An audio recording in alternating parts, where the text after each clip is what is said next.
வணக்கம். எழுத்தாளர் ச. தமிழ்ச்செல்வன் அவர்கள் எழுதிய பாவனைகள் சிறுகதை. குதிங்காலிட்டு உட்கார்ந்தான். சப்பனமிட்டு அமர்ந்து பார்த்தான். ஒரு காலை சப்பனமிட்டு ஒரு காலை நீட்டி இப்படியும் அப்படியுமாய் உட்கார்ந்து பார்த்தான். எப்படி உட்கார்ந்தாலும் பசித்தது.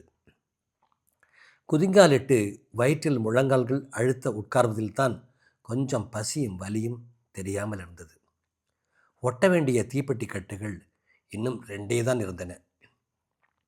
இந்த 2ஐயும் ஒட்டி முடிச்சுட்டா கையை கழுவிடலாம். பிறகு ராக்கெட்டு சாப்பிட்ட பிறகு உட்கார்ந்தா முடிச்சிடலாம். இதில் ஒரு கட்டு ஒட்டி முடிக்கும் முன்னமே மாலை வெளிச்சம் மங்கிவிடும் போல் இருந்தது. விளக்கை துடைத்து பொருத்தணும். இருட்டுவிட்டாலும் கூட வேலை முடிய போகிற சிறு சந்தோஷத்திலும் உற்சாகத்திலும் கொஞ்ச நேரம் உட்கார்ந்து கொண்டிருக்கலாம். ஐயா வந்து விட்டால், விளக்க பொறுத்து வச்சுட்டு வேலையை பாரு மூதி, மூதியை வந்து அடைய போட்டிருக்க என்று சத்தம் போடும். ஐயா வேலை முடிஞ்சு வீட்டுக்கு வரும்போது விளக்கெல்லாம் துடைத்து ஏற்றி இருக்கணும். குளிக்க பானையில் தண்ணீர் இருக்கணும். சோறு பொங்கி ரெடியாக இருக்கணும். இல்லாட்டா வசவு தான், யார் இருந்தாலும் சரி. ஆனால் ஐயா வரும் முன்னே அம்மா வந்து விடுவாள். அவளே விளக்கை துடைத்து ஏற்றட்டும். ராத்திரிக்கு ஒட்ட அம்மா எத்தனை கட்டு வாங்கிட்டு வாராளோ. என்றைக்கும் போல் 21 வாங்கிட்டு வந்தாளானால் இன்றைக்கும் படுக்க 12 மணி ஆகும். நேற்று ஒட்ட முடியும் போது அம்மா சொல்லி வந்த கதை பாதியிலேயே நின்று விட்டது. அந்த அரக்கன் தன் உயிர்நிலையை எங்குதான் வைத்திருப்பான்? இன்றைக்கு சாப்பிட்டு முடிந்து ராக்கெட்டு ஒட்ட ஆரம்பிக்கவுமே அம்மா கதையை ஆரம்பிக்க சொல்லணும். தெருவில் விளையாடி முடித்த குட்டி தம்பி வீட்டுக்கு ஓடி வந்தான். அடுக்களை வரை வேகமாய் ஓடி அம்மாவை காணாமல் கொஞ்சம் நின்று திகைத்து பின் திரும்பி ஒட்டி கொண்டிருந்த இவன் அருகில் வந்து நின்று என்று மெல்லச் சினுங்கினான். அரைஞான் கயிற்றோடு அம்மணமாய் நின்ற அவன் மேலெல்லாம் தெருப்புழுதி. அவன் சினுங்கல் பாசை இவனுக்கு புரிந்தது. என்னலே பசிக்கா? செத்த இரு, அம்மா வந்துருவா. இந்த பதில் போதுமானதாய் இல்லை. அவன் மீண்டும் கொஞ்சம் பெரியதாக செணுங்க ஆரம்பித்தான். அது ஒரு பெரிய அழுகைக்கு முஸ்தீபு. இது அவனுக்கு சாப்பாட்டு நேரம். விளையாடி கொண்டிருந்த பிள்ளைகள் எல்லோரும் அவங்க வீட்டில் போய் அவரைக்காய் கஞ்சி குடிச்சிட்டு வாங்கோ என்று கோரஸ் பாடி விளையாட்டுக்கு இடைவேளை விட்டிருக்கும் நேரம் இது. அங்கிருந்து வேகமாய் ஓடி வந்து சோற்றில் விழுந்து எழுந்து மறுபடி போய் தெருவிளக்கு ஆடியில் ஆட்டம் போட வேண்டும். இன்னும் அம்மாவையே காணோம். ஒட்டி கொண்டிருந்த இவன் எழுந்து நின்று உடம்பை முறுக்கி என்று சோம்பல் முறித்தான். லேசாய் அவிழ்ந்திருந்த பித்தானி இல்லாத டவுசரை கொஞ்சம் இறுக்கி முடிந்து வயிற்றில் சருகினான். தம்பி இன்னும் அழுது கொண்டுதான் இருந்தான். இந்நேரம் அம்மா மட்டும் வீட்டில் இருந்தாள் என்றால் பெரிய ஒப்பாரியே வைத்திருப்பான்.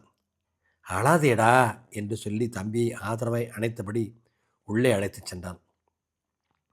உள்ளே இருள் மண்டி கிடந்தது. ஒன்றும் தெளிவாய் தெரியவில்லை. ஏதாச்சும் தின்பதற்கு லாயக்காய் இருக்கிறதா என்று தேடி பார்த்தான். சட்டிகள், டப்பாக்கள், டின்களில் துழாவினான். ஒரு டின்னில் கொஞ்சம் அரிசி கிடந்தது. ஒரு கை அள்ளி தம்பியின் வாயில் போட்டு, இதை தின்னுக்கிட்டே செத்த நேரம் விளையாடிட்டு வா, அதுக்குள்ளே அம்மா வந்துடுவா என்று சொல்லி முதுகில் தட்டினான். சரி, இவனிடம் அழுது லாபமில்லை என்று அவனும் முடிவு செய்து வெளியே ஓடினான். தானும் ஒரு கை அரிசியை அள்ளி வாயில் போட்டுக்கொண்டு ஒரு பக்கமாய் ஒதுக்கியபடி திரும்பி வந்து ஒட்ட உட்கார்ந்தான். சும்மா அரிசியை தின்னா வாய்ப்புண் வரும் என்று அம்மா சொல்வாள். தினமும் தின்னாத்தானே. முழங்கால் மூட்டில் வலி மடக்க முடியாமல். இதுக்குத்தான் ஒரு ஏடியாக ஒட்டி முடிச்சுட்டு எழுந்திருக்கணுங்கிறது. ஒரு தடவை லேசாக இடையில சோம்பல் முடிச்சுட்டா பிறகு உடம்பு மக்கர் பண்ண ஆரம்பிச்சிடும். தீப்பெட்டி தாள் ரொம்ப சொரசொரப்பாக இருந்தது. பசியை இழுக்கும் முன்பே விரலோடு வந்தது. எரிச்சல். தாள் வளவளவென்று இருந்தால்தான் ஒட்டுறதுக்கும் வேகம் வரும். இடையில 2 கட்டி இப்படி மட்டமான தாள் இருந்துட்டா கேட்கவே வேண்டாம், எரிச்சலாக வரும். வாயில் ஒதுக்கியிருந்த அரிசி ஊறிப்போய் மெல்வதற்கு ஆகியிருந்தது. கொஞ்சம் கொஞ்சமாய் மெல்ல ஆரம்பிக்கவும் சுகமாய் சுவையாய் இருந்தது. அந்த சுவை தந்த வேகத்திலேயே தீப்பெட்டிகளை ஒட்டி எரிய ஆரம்பித்தான். அம்மாவை என்ன இன்னும் காணோம்? ராக்கெட்டு வாங்கி கொண்டு வழியில் அப்படியே கடைக்கு போயிருப்பாளோ? வீட்டின் சிறு ஜன்னல் வழியே தெருவிளக்கின் வெளிச்சம் சதுரமாய் இவன் பக்கத்தில் வந்து விழுந்தது. பசைப்பலகை மீது வெளிச்சம் படுமாறு நகர்ந்து உட்கார்ந்து கொண்டான். வாசலில் அம்மா வந்து நின்றாள். பெட்டியை இறக்கி வைத்துவிட்டு அவசரமாய் உள்ளே நுழைந்தாள். ஐயா வந்தாச்சாடா? இல்லைம்மா. எத்தனை கட்டு வாங்கியாந்த? அந்த எடுபட்ட பைய இன்னைக்கு 14 கட்டுக்கு மேலே தரமாட்டேட்டான். பசைக்கு மாவு என்னம்மா முழுக்காட்டப்போ தான் இருக்குது. ஆமாம், அவன் தான் மாவை தங்கத்தை நிறுத்துகிற மாதிரிலாம் நிறுத்த போகிறான். தம்பி வந்தானா? பசிக்குதுன்னு வந்தான். இம்பிட்டு அரிசியை கொடுத்து விளையாட ஆரம்பித்தேன். சரி சரி, விளையாடிட்டு வரட்டும். நீ சட்டுன்னு ஒட்டிட்டு ஏந்தி, நான் உலைய வைக்கேன். உலை கொதித்து கொண்டிருந்தது. அம்மா அம்மியில் அரைத்து கொண்டிருந்தாள். கையை கழுகிய பிறகும் விரலில் சிக்கனை ஒட்டியிருந்த பசையை நகத்தால் சுரண்டி பீத்து கொண்டிருந்தான். ஐயா ரொம்ப அவசரமாய் வந்தார். என்னடி, இன்னும் சோறாக்கலையா? மத்தியானம் ஒட்டி முடிக்க கொஞ்சம் குணங்கி போச்சு. அதனால் சாயந்தரம் தீப்பெட்டி ஆஃபீஸ் போயிட்டு வர தாமசிச்சு போச்சு. நீங்கள் குளிங்களேன், அதுக்குள்ளே வடித்து தர்றேன். குளிக்கெல்லாம் நேரம் இல்லடி, இப்போ போகணும். இன்றைக்கி ராவேலை இருக்குது. அவசர அவசரமாய் கை கால் அலம்பிக்கொண்டு டம்ளர் நீச்சல் தண்ணியை குடித்து விட்டு, சோத்தை பொங்கி பையகிட்ட கொடுத்துட்டு வாரேன் என்ன என்று சொல்லிவிட்டு வேகமாக போனார். பசையை பீத்து கொண்டிருந்த இவனுக்கு சந்தோஷம். ஐயா வேலை பார்க்குற அந்த ஆயில் மில்லுக்கு போவதென்றாலே இவனுக்கு படு உற்சாகம்தான். இந்த தீப்பிடித்தாள்கள் பசை அட்டைகளின் இடையிலேயே மூழ்கி சலித்து போன மூக்கு வித்தியாசமான எண்ணெய் கடலை புண்ணாக்கு மனத்தில் சந்தோஷம் கொள்ளும். தூக்குவாளியில் கொண்டு போன சோத்தை ஐயா சாப்பிட்டு முடிக்கிற வரைக்கும் மலை போல குவிந்து கிடக்கும் புண்ணாக்கு, கடல் போல சிமிடி தளத்தில் பிரிந்து கிடக்கும் கடலைப்பருப்பு, தூரத்தில் ஆஃபீஸுக்குள் அழகான சிகப்பு டெலிஃபோன், வாசலில் நிற்கும் அழகான குட்டி ப்ளஷர் கார், எல்லாத்தையும் பார்த்து கொண்டே இருக்கலாம். நேரம் போகிறதே தெரியாது. பிறகு திரும்பி வரும்போது யாருக்கும் தெரியாமல் ஐயா எடுத்து கொடுக்கும் கடலை புண்ணாக்கு அல்லது எள்ளு புண்ணாக்க வாயில் குதப்பிக்கொண்டு ஜாலியாக தூக்குவாளிக்குள்ளே தம்பிக்காகவும் கொஞ்சம் புண்ணாக்க ஒழித்து கொண்டு வரலாம். ஆனால் என்ன ஒரு கஷ்டம், போய் திரும்பி வந்து ராக்கெட்டு ஒட்டி முடிக்க நேரமாகும். ஏலே, 2 விறகு எடுத்துட்டு வா. அடுப்படியிலிருந்து அம்மா குரல் கொடுத்தாள். வாசலில் ஓரமாய் கட்டி கிடந்த வேலி முள் விறகில் 2 குச்சியை உருவினான். உருவிய வேகத்தில் சிறுமுள் விரலில் குத்தியது. சீ என்ற எரிச்சலுடன் விறகை எறிந்துவிட்டு விரலை வாயில் வைத்து சூப்பினான். அம்மா மறுபடி குரல் கொடுத்தாள். ஆமாம், இவளுக்கு வேறு வேலையே இல்லை, வேணும்னா வந்து எடுத்துகிட்டு போயேன். கோபம் வந்தது. தெருக்கோடியில் டைன் டைன் டைன் என்று மணியடிக்கிற சத்தம் கேட்டது. ஆமாம், இது அந்த மிக்சர் வண்டியோட சத்தம்தான். அவனுக்கு நல்லா தெரியும் அந்த மணி சத்தம் இல்லாவிட்டாலும் கூட அந்த வண்டியின் சக்கர டயர்கள் மண்ணில் நெருநெருவென்று உராய்கிற சத்தத்தை வைத்தே கூட சொல்லிவிடுவான். மணிச்சத்தம் கேட்டதும் டவுசரை கையில் பிடித்து கொண்டு தெருவுக்கு வேகமாய் ஓடினான். ஏ மோதி என்று அம்மா அலறியது கூட அவனது செவியில் விழவில்லை. அந்த தெருவைச் சேர்ந்த இவனைப் போல இவன் தம்பியைப் போன்ற இன்னும் நிறைய சிறுவர்கள் அரைகுறை ஆடையோடும் அம்மணமாயும் ஹையா ஹை ஐ ஹையா என்று கூப்பாட்டுடன் மிக்சர் வண்டியை நோக்கி ஓடினர். தினமும் இந்நேரம் இந்த தெருவில் நுழைகிற அந்த வண்டியை தெருக்கோடியிலேயே வரவேற்று அதனோடு கூடவே நகர்ந்து அந்த கோடி வரை சென்று வழி அனுப்புவார்கள் அந்த சிறுவர்கள். 4 சக்கர தள்ளுவண்டி, வகை வகையான பண்டங்கள் அழகழகாய் அடுக்கியிருக்கும். சுற்றிலும் கண்ணாடி அடைத்திருக்கும். உள்ளே எரியும் பெட்ரோமாக்ஸ் விளக்கொளியில் பண்டங்களெல்லாம் கண்ணாடி வழியே வெளியே தெரியும். தேர் போல மெல்ல நின்று அசைந்து நகரும். டேய், இன்னைக்கு 18 ஜிலேபி தாண்டா இருக்கு, 4 விற்று போச்சடா. ஆமாம், யாருடா ஜிலேபி வாங்கியிருப்பாங்க? தட்சிணாமூர்த்தி தெருவில் யாராச்சும் வாங்கியிருப்பாங்க. ஜிலேபி இருந்து என்னடா என்னமோ வடிஞ்சிட்ருக்கே, என்னடா அது? அதான் அது தேனு. ஏ இவனை பாரு, தேனா? அது நெய்யிடா. பொடா இவனே, நெய்யா? நெய் செவப்பாடா இருக்கும். மாவு, சீனி, கலர் பொடியெல்லாம் போட்டால் சிவப்பாகாதோ?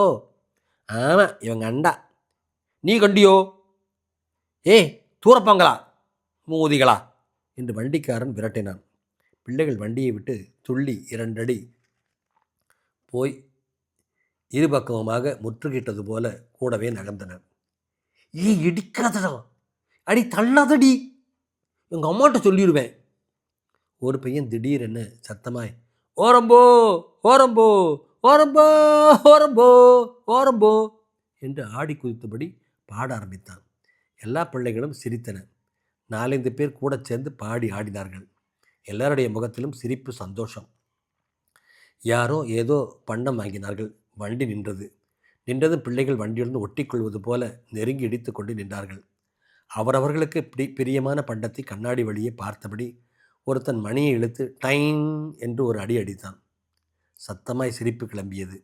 கண்ணாடிக்கு வெளியே தெரிகிற லட்டுக்கு நேராய் ஒருத்தன் கையை நீட்டி ஒரு லட்டை எடுப்பது போல பாவனை செய்து வாயை பெரிதாக திறந்து லட்டை உள்ளே திணிப்பது போல காட்டி ஞம் ஞம் ஞம் ஞம் ஞம் என்று சத்தமிட்டு மெல்லுவதாக பாவனை செய்தான். எல்லோரும் உறக்கச் சிரித்தார்கள். மென்று முடித்து விழுங்குவது போல கழுத்தை ஆட்டி எச்சிலை விழுங்கிவிட்டு அவனும் பலமாய் சிரித்தான். அவ்வளவுதான். எல்லா பிள்ளைகளும் ஆளாளுக்கு கையை நீட்டி அவரவர்களுக்கு பிரியமான பண்டத்தை லட்டு, அல்வா, ஜிலேபி என்று வாயில் போடுவது போல பாவனை பண்ணி மெல்ல ஆரம்பித்தார்கள். ஞம் ஞம் ஞம் ஞம் ஞம் என்ற சத்தம் பெருங்கூப்பாடாய் கிளம்பியது. ஒருத்தரை ஒருத்தர் பார்த்து சிரித்து கொண்டார்கள். இவனது குட்டி தம்பியும் அவனைப் போல சில குழந்தைகளும் கையை உயர்த்தி நீட்டியும் பண்டத்துக்கு நேராய் எட்டுகிற அளவுக்கு உயரவில்லை. காலை எக்கி எக்கி எப்படியாவது தாங்களும் மற்றவர்களைப் போல செய்துவிட வேண்டுமென பிரயத்தனம் பண்ணி கொண்டிருந்தார்கள். இதில் முயன்று சலித்து போன ஒரு சிறுவன் எம்பி குதித்து லட்டை பிடித்தான். அவசரத்தில் கண்ணாடியில் கை பலமாய்ப்பட்டு டப் என்று சத்தம் வந்தது. வந்ததே கோபம் வண்டிக்காரனுக்கு. நானும் பார்த்துக்கிட்டு இருக்கேன் கழுதகளா என்றபடி கையை ஓங்கி கொண்டு இவர்களை அடிக்க வருகிறவன் போல வந்தான். ஹே என்று கத்தியபடி பிள்ளைகள் சிதறி ஓடினார்கள். இவனது குட்டித்தம்பி மட்டும் வண்டிக்காரன் கையில் அகப்பட்டு கொண்டான். அவன் காதை பிடித்து திரிகினான். அழக்கூட தோன்றாமல் தம்பி திகைத்து நின்றான். கூட்டத்தோடு சிதறி இவன் தம்பி அகப்பட்டு விட்டதை கண்டு மீண்டும் ஓடி வந்தான். யோ, முடியா என் தம்பிய! வண்டிக்காரன் இவன் மண்டையிலும் 2 தட்டு தட்டினான். ஆள் இம்பிட்டுக்கான இருந்துட்டு யோ பட்டா பேசுற, ஓடுங்கடா என்று இருவரையும் விரட்டி அடித்தான். தம்பியோடு கொஞ்சம் தூரம் ஓடி நின்று பிறகு திரும்பி வண்டிக்காரனை பார்த்து பலமாய் போடா என்று கத்திவிட்டு தம்பியை இழுத்துக்கொண்டு திரும்பி பாராமல் வீட்டுக்கு ஓடினான். அம்மா சோற்றை வெடித்து கொண்டிருந்தாள். தம்பி அம்மாவிடம் ஓடி அவள் முதுகை பற்றியபடி பெரிதாக சிடுங்க ஆரம்பித்தான். செத்த பொறுத்துக்கடா, என் கண்ணில்ல. அம்மா சமாதானப்படுத்த ஆரம்பிக்கவும் இவன் இன்னும் பெரிசாக சிடுங்கலானான். சொன்னா கேளு என்று உருட்டினாள் அம்மா. தம்பி பிறகும் அடுங்காமல் சிறுங்கியபடியே அம்மாவின் சேலையை பிடித்து எடுத்தான். என்ன சொல்லிக்கிட்டே இருக்கேன், சோத்த வடிக்க முன்ன என்ன உனக்கு என்றபடி அவன் முதுகில் ஒன்று வைத்தாள். உடனே வீல் என்று அலறியபடி வாசலுக்கு ஓடி கீழே விழுந்து புரண்டு அழுதான். கொஞ்ச நேரம் புரண்டும் தேற்றுவதற்கு யாரும் வராதது கண்டு எழுந்து உட்கார்ந்து அழத் துவங்கினான். அதுவரை பார்த்து கொண்டிருந்த இவன் தம்பியிடம் போய் சொன்னான். அழாதடா, ஐயா கிட்ட சொல்லிடுவோம். நாளைக்கு ஐயா கிட்ட சொல்லி அல்வா வாங்கி திம்போம், அழுகாத. அல்வாவை சொன்னதும் ஒரு கணம் அழுகையை நிறுத்தினான். வயிற்றுக்கிழப்பு வந்து இரத்தமும் சலவமாய் ஒரு தடவை போன போது இவனுக்கு ஐயா அல்வா வாங்கி கொடுத்தார். அந்த சுவையை கொஞ்சம் நினைத்து பார்த்தான். மிக்சர் வண்டிக்குள் அகலத்தட்டில் இருந்த அல்வா நினைவுக்கு வந்தது. தொடர்ந்து வண்டிக்காரனிடம் சற்றுமுன் தனியாக அகப்பட்டு கொண்டது நினைப்பில் வந்தது. அதை நினைத்து மீண்டும் அழத் தொடங்கினான்.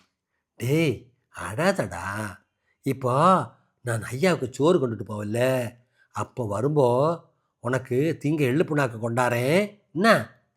இதை சொன்னதும் மீண்டும் அழுகையை நிறுத்தினான்.